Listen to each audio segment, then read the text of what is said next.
بسم اللہ الرحمن الرحیم یا ایہا الذین آمنوا اتقوا اللہ ولتنظر نفس ما قدمت لغد واتقوا اللہ ان اللہ خبیر بما تعملون۔ اے ایمان والو، اللہ سے ڈرتے رہو اور ہر شخص کو دیکھنا چاہیے کہ اس نے کل یعنی آخرت کے لیے کیا سامان بھیجا ہے، اور ہم پھر کہتے ہیں کہ اللہ سے ڈرتے رہو، بے شک اللہ تمہارے سب اعمال سے خبردار ہے۔ بسم اللہ الرحمن الرحیم، الحمد للہ رب العالمین، والصلاة والسلام على اشرف الانبیاء والمرسلین وعلى آلہ واصحابہ اجمعین ومن تبعہم بإحسان الى یوم الدین۔ قابل صد احترام حضرات شائقین و شائقات سچا پیغام، السلام علیکم ورحمۃ اللہ وبرکاتہ۔ آج کی محفل میراث النبی کے نورانی پروگرام میں آپ کا استقبال ہے۔ اہلا و سہلا مرحبا۔ ہم آپ تمام حضرات و مستورات کا خیر مقدم کرتے ہیں۔ محترم حضرات و خواتین، تعلیم کا آغاز ہو رہا ہے۔ سب سے پہلے آداب تعلیم کا لحاظ کرتے ہوئے تعلیم کی طرف متوجہ ہو جائیں۔ پورے دھیان سے سننا، عمل کی نیت سے سننا اور تبلیغ کی نیت سے سننا، یعنی سنی ہوئی باتیں دوسروں تک پہنچانے کے جذبے سے سننا۔ چند خاص آداب تعلیم ہیں، امید ہے کہ آپ حضرات ان آداب کا ضرور خیال رکھیں گے۔ جزاکم اللہ۔ بسم اللہ الرحمن الرحیم۔ حضرت عثمان غنی رضی اللہ عنہ کا 35,000 درہم کا کنواں خرید کر صدقہ کر دینا۔ حضرت بشیر اسلمی فرماتے ہیں کہ جب مہاجرین مدینہ منورہ آئے تو ان کو یہاں کا پانی موافق نہ آیا۔ بنو غفار کے ایک آدمی کا کنواں تھا جس کا نام روما تھا۔ وہ اس کنویں کے پانی کی ایک مشق ایک مد یعنی تقریباً 14 چھٹانک میں بیچا کرتا تھا۔ حضور صلی اللہ علیہ وسلم نے اس کنویں والے سے فرمایا، تم میرے ہاتھ یہ کنواں بیچ دو، تمہیں اس کے بدلے میں جنت میں ایک چشمہ ملے گا۔ اس نے کہا، اے اللہ کے رسول، میرے اور میرے گھر والوں کے لیے اس کے علاوہ اور کوئی آمدنی کا ذریعہ نہیں ہے، اس لیے میں بیچ نہیں سکتا۔ یہ بات حضرت عثمان غنی رضی اللہ عنہ کو پہنچی تو انہوں نے وہ کنواں 35,000 درہم میں خرید لیا۔ پھر حضور صلی اللہ علیہ وسلم کی خدمت میں حاضر ہو کر عرض کیا، اے اللہ کے رسول، جیسے آپ نے اس سے جنت کے چشمے کا وعدہ فرمایا تو کیا اگر میں اس کنویں کو خرید لوں تو مجھے بھی جنت میں وہ چشمہ ملے گا؟ حضور صلی اللہ علیہ وسلم نے فرمایا، جی ہاں بالکل ملے گا۔ حضرت عثمان غنی رضی اللہ عنہ نے فرمایا، میں نے وہ کنواں خرید کر مسلمانوں کے لیے صدقہ کر دیا ہے۔ حضرت علی رضی اللہ عنہ کی بے مثال سخاوت۔ ایک مرتبہ حضرت علی رضی اللہ عنہ کے یہاں فاقہ تھا، کھانے کو کوئی چیز میسر نہیں تھی۔ آپ نے اس موقع پر ایک رات کسی کے باغ کو پانی سینچ کر ڈالنے کی مزدوری کی، اور اس کام پر صبح کو باغ والے نے کچھ جو دے دیے۔ آپ اس کو لے کر آئے اور گھر میں اس جو کے 3 حصے بنا کر ایک حصہ چکی میں پسوایا اور اس سے خزیرہ نام کا ایک کھانا پکایا، اور کھانے کے لیے بیٹھے تو ایک مسکین آیا اور دستک دی کہ اللہ کے نام پر کچھ دے دو۔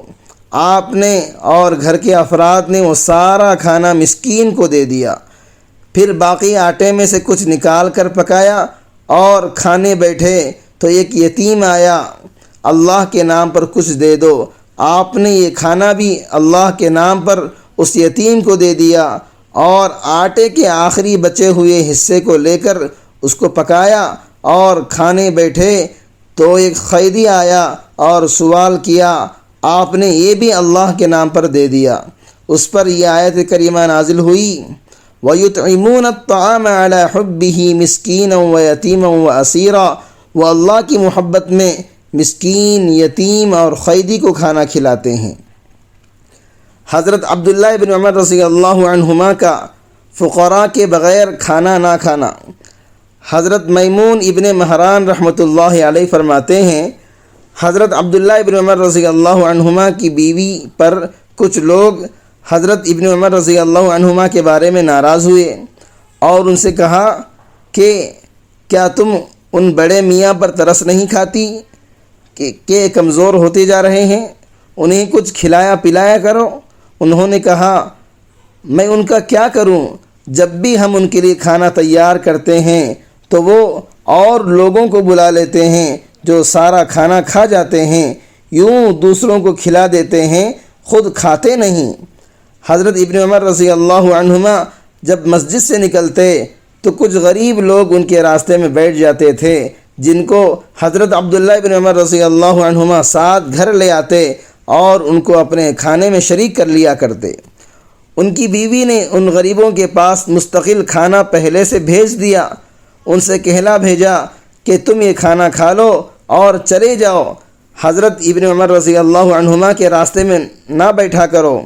حضرت ابن عمر رضی اللہ عنہما مسجد سے گھر آ گئے، انہیں راستے میں کوئی غریب بیٹھا ہوا نہ ملا تو فرمایا فلاں اور فلاں کے پاس آدمی بھیجو تاکہ وہ کھانے کے لیے آ جائیں۔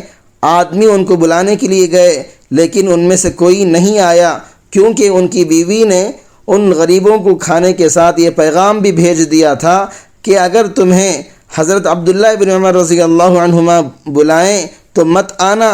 جب کوئی نہ آیا تو حضرت عبداللہ ابن عمر رضی اللہ عنہما نے کہا تم لوگ چاہتے ہو کہ میں آج رات کھانا نہ کھاؤں، چنانچہ اس رات کھانا نہ کھایا۔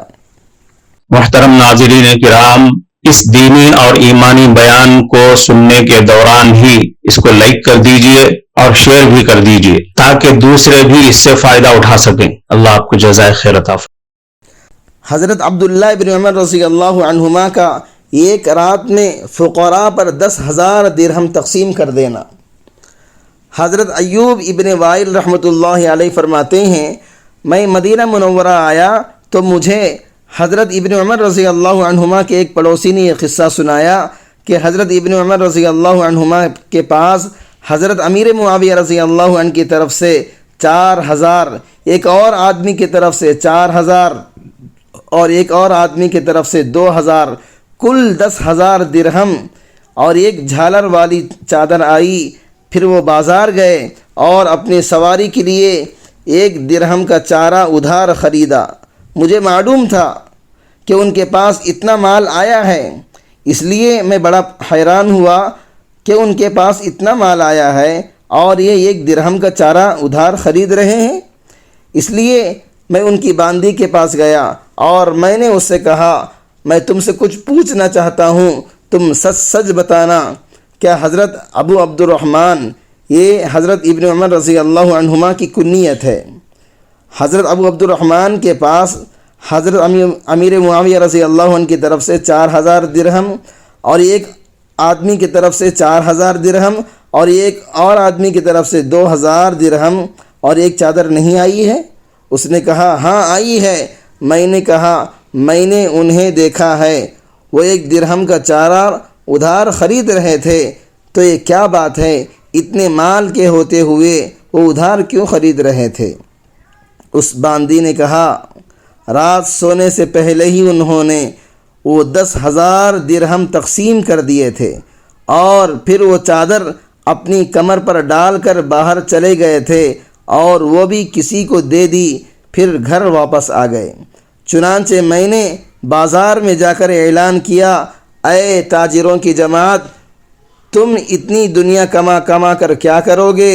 حضرت ابن عمر رضی اللہ عنہما کی طرح دوسروں پر سارا مال خرچ کر دو۔ کل رات حضرت ابن عمر رضی اللہ عنہما کے پاس 10,000 درہم آئے تھے اور وہ انہوں نے ایک ہی شب میں سارے کے سارے خرچ کر دیے، اس لیے آج اپنی سواری کے لیے وہ 1 درہم کا ادھار چارہ خرید رہے تھے۔ حضرت عائشہ صدیقہ رضی اللہ عنہا کا اپنی افطاری کا کھانا مسکین کو دے دینا۔ ایک مرتبہ حضرت عائشہ صدیقہ رضی اللہ عنہا روزے سے تھیں اور گھر میں 1 روٹی کے سوا کچھ بھی نہیں تھا۔ اسی حالت میں ایک مسکین نے سوال کیا تو انہوں نے لونڈی سے کہا وہ روٹی اس کو دے دو۔ اس نے کہا آپ افطاری کس چیز سے کریں گے؟ فرما دیا کہ دے دو۔ شام ہوئی تو کسی نے بکری کا گوشت بھجوا دیا۔ لونڈی کو بلا کر حضرت عائشہ صدیقہ رضی اللہ عنہا نے کہا یہ کھانا تیری روٹی سے بہتر ہے۔ حضرت عائشہ رضی اللہ عنہا کا 1,80,000 درہموں کی سخاوت کرنا۔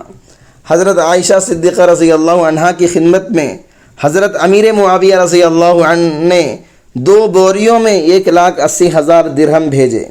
حضرت عائشہ صدیقہ رضی اللہ عنہا نے ایک طباخ منگوایا اور یہ ساری رقم لوگوں میں تقسیم کرنا شروع کر دی، یہاں تک کہ ساری رقم فقراء میں تقسیم کر دی۔ جب شام ہو گئی تو اپنی باندی سے فرمایا کہ میری افطاری لاؤ۔ باندی نے 1 روٹی اور زیتون کا تیل پیش کیا۔ حضرت عائشہ صدیقہ رضی اللہ عنہا کی ایک خادمہ زرہ تھیں، انہوں نے عرض کیا کہ آپ نے جو مال تقسیم کیا اس میں 1 درہم کا گوشت ہمارے لیے خریدا نہیں جا سکتا تھا جسے ہم لوگ افطار کر لیا کرتے؟ حضرت عائشہ صدیقہ رضی اللہ عنہا نے فرمایا اگر تم نے مجھے یاد دلایا ہوتا تو میں ضرور خرید لیا کرتی۔ یہ حیرت انگیز قسم کی سخاوت ہے، اپنی تو کوئی فکر نہیں اور ساری دنیا پر لٹا دیا، اور رقم بھی کوئی معمولی رقم نہیں بلکہ 1,80,000 درہم تھے۔ کیا ٹھکانہ ہے اس سخاوت کا۔ کفارہ مجلس کی دعا پڑھ لیجئے۔ سبحانک اللہم و بحمدک اشہد ان لا الہ الا انت استغفرک و اتوب الیک۔